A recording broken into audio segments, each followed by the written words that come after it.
we've fairly recently introduced perennials into it because perennials and roses are tailor-made for complementary planting. It's probably one of the most satisfying forms of gardening, I think, anyway. I don't know if any of you have been down to Rosemore, the RHS Gardens down in Barnstable, Devon. Yep. Absolutely fantastic.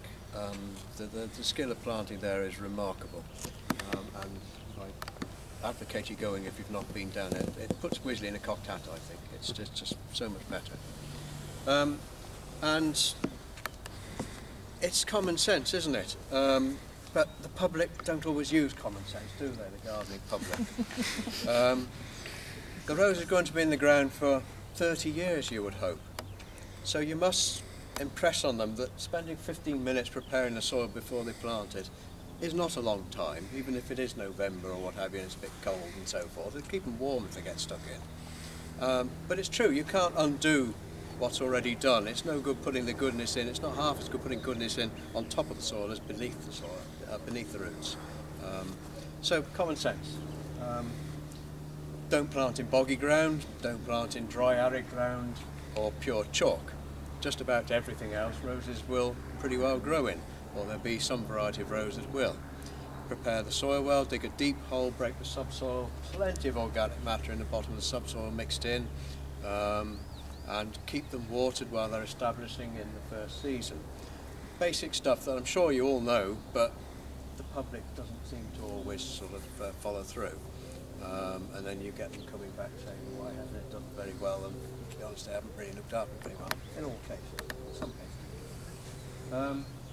Austin roses, one of the main criticisms we receive is in the early years after they're planted, the flowers flop in the first few seasons. And it's true, if you've got a young plant with soft stems that aren't yet woody, and you get a zonking great multi-petal flower on it, especially if it's rained and it catches the rain, laws of gravity say those stems will bow and the flowers will sag. There's nothing you can do about that, particularly in the early days, except for to stake and give some support. However, the public, their first reaction to this is, oh, I'm going to make it stronger, they're not strong enough. I'm going to give it a really good hard prune, Marcus. And what happens? Think about it. What happens if you prune any plant hard back? It's going to put on rucks more vegetative growth, probably even softer growth that'll be even floppier. So what you need to do is to gently prune, if at all in the first few years, so the stems go thicker and go woody. Now they're not going to do that if you prune them off, and this is vital to sort of the aftercare of Austin roses, and it's advice you must give out. Because if they're to enjoy their roses, they will improve over time. It's a question of patience. And a lot of people, have gone out and they've hacked varieties back and got rucks of spindly growth, and they're all, what have I done wrong sort of thing. HTs and florries, these are shrub roses we're talking about now. HTs and florries you can treat differently. You can absolutely hammer those. Where I used to work, when we potted them, we used to buy them in bare root because we didn't bud them ourselves, bought them in bare root, and we pruned them to within millimetres of the knuckle.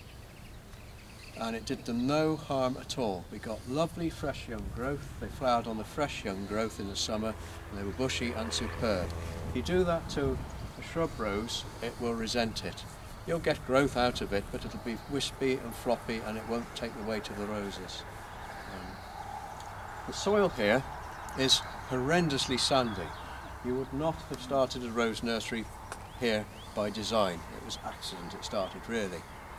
So if roses can be grown and do reasonably well here, in which is very thin, greedy, hungry soil, they'll do very well in normal soil, shall we say.